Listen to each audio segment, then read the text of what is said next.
तो आपके रजवाड़े नेता चौधरी चरण सिंह जी को तो मैं, छोटू राम जी को देखने का मुझे अवसर नहीं हुआ, लेकिन वो ये सेटल कर गए, ये मुद्दा खड़ा कर गए कि फसल का दाम छोटू राम तय करेगा, वायसराय नहीं करेगा।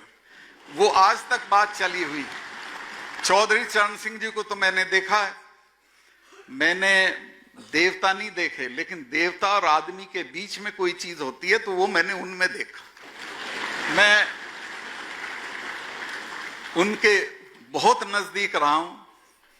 एक दिन मिलने के लिए गया तो स्वामी जी वो बोले, वो जो बैठे रहते थे डेस्क पे, बनियान में थे, वो जो यहां तक का था होता था, उसमें एक जेब होती थी। बोले भाई तेरी माता जी बहुत कंजूस है। मैं कहा क्या हो गया चौधरी साहब? कहने देखो मेरा फटा हुआ कुर्ता था, उसका बनियान बना दिया और पहने हुए थे उसको। तो इतने सीधे और अच्छे आदमी थे, लेकिन एक बात उन्होंने हमें सिखाई जिसको मैं आज तक मानता हूं कि अपने वर्ग के सवालों पे कभी समझौता मत करो, उस पे बराबर लड़ते रहो। वो जवाहरलाल जी से शुरू किया उन्होंने और मुरारजी तक अपने वर्गों के लिए लड़ते रहे। नुकसान भी उठाया, फायदा भी मिला, लेकिन वो ऐसा काम करके चले गए कि उनसे बहुत चीजें सीखने की। उन्हीं ने कहा कि दिल्ली का रास्ता खेत से होके जाता है। अब तो हम इन चीजों को देखते भी नहीं है, पढ़ते भी नहीं है, सोचते भी नहीं है। तो ये जो हमारे नेता हैं, कुंभाराम जी थे, नाथूराम जी थे, गंगाराम जी थे, नई पीढ़ी को ध्यान भी नहीं है। अरे तुम्हारे पुरखों को तो खेत नाम नहीं थे, तुम्हारे तो सामंत सामान उठा के ले जाते थे, तुम्हारे ऊंट खोल के ले जाते थे।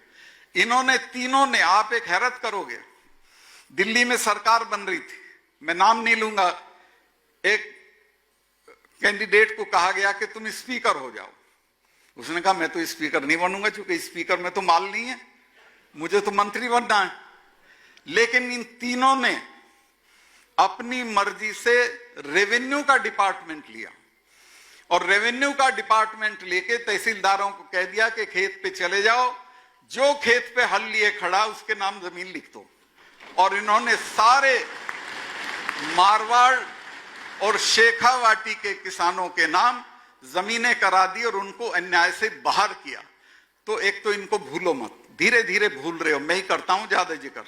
छोटू राम जी को भूल रहे हो, मैं बहुत सभाओं पूछता हूं, बताना भाई, बहुत थोड़े हाथ उठते हैं। अरे ऐसा शानदार आदमी कि जिसने जिन्ना को कह दिया हो कि 24 घंटे में लाहौर छोड़ दो, नहीं जेल भेज दूंगा, और तुम्हें वो भी याद नहीं। तो इनके बारे में पढ़ो, सीखो और इनसे ये सबक लो कि ये है हमारी एक। जब तक हम ये नहीं समझेंगे कि हमारी लड़ाई क्या, हमारे समाज की लड़ाई क्या है। एक तो धरती भी खिलाफ है आपके, बाकी कौमें तो हैं ही हैं। जहां चले जाओगे 10 आदमी तुम्हारे खिलाफ साजिश करते हुए मिलेंगे, लेकिन जब अपनी एकता में रहोगे तो कोई कुछ नहीं। हम यही हम में है कि हम अपनी एकता में नहीं रहते। ये हीर रांझा किसने लिखी है भाई साहब? हीर रांझा जो लिखी थी उसका मैं नाम भूल जाता हूं।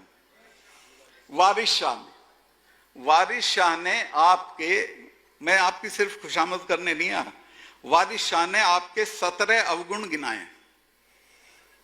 उन 17 अवगुण में एक तो यह है कि तुम कभी भी अपने भाई के साथ भी न्याय नहीं कर सकते। दूसरा यह है कि दूसरे की जूती में बैठोगे, अपने का अपमान करोगे, कभी इकट्ठा नहीं रह सकते।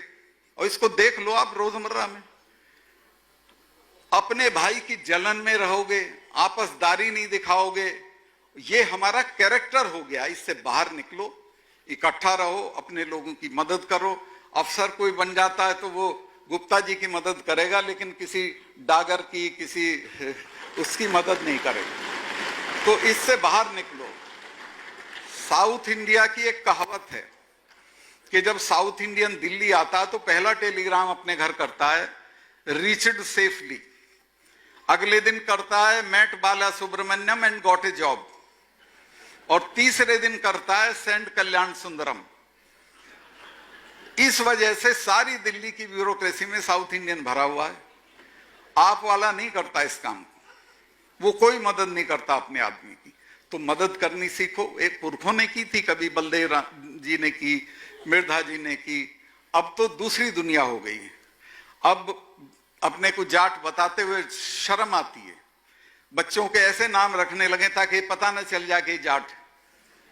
तो एकता रखो, आपस में मिलना जुलना करो, एक दूसरे की मदद करो और सब गोवा आ जाओ, राजभवन में ठहरो।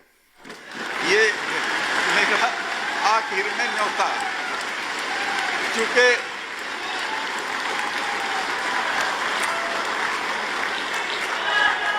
मुझे कुछ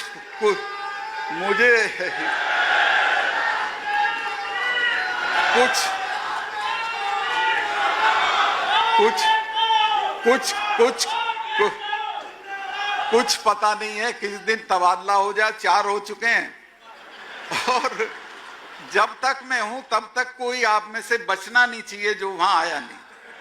ये मैं वादा करता हूं।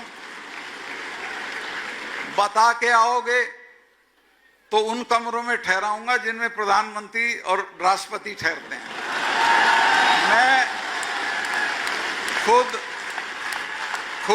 मैं एक कोने में 2 कमरे ले रखे, मैं तो उनमें रहता हूं। ऊपर चूंकि वो जो आलीशान जगह उनमें नहीं रह रहा हूं। जी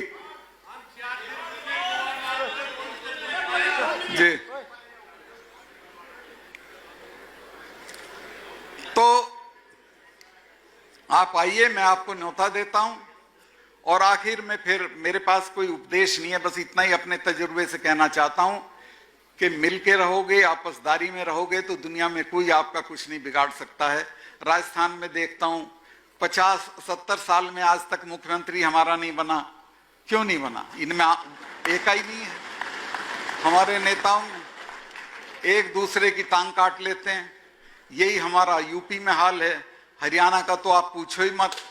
तो ये इसको छोड़ के आपसदारी और एकता। हरियाणा के चौधरी लोगों को मैं एक बात की मुबारकबाद दूंगा, बीजेपी वाले मेरे से नाराज हो जाएंगे, कि उन्होंने कम से कम एक बार ठोक के दिखा दिया कि हम हैं।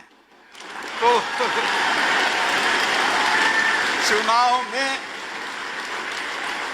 इकट्ठा रह के और ठोक के दिखाओ जो आपकी इज्जत ना करता, वो चाहे जो पार्टी हो, चाहे जो नेता हो। आप अपने अस्तित्व को मनवाओ और ये बता दो कि हम हैं। बहुत बहुत धन्यवाद।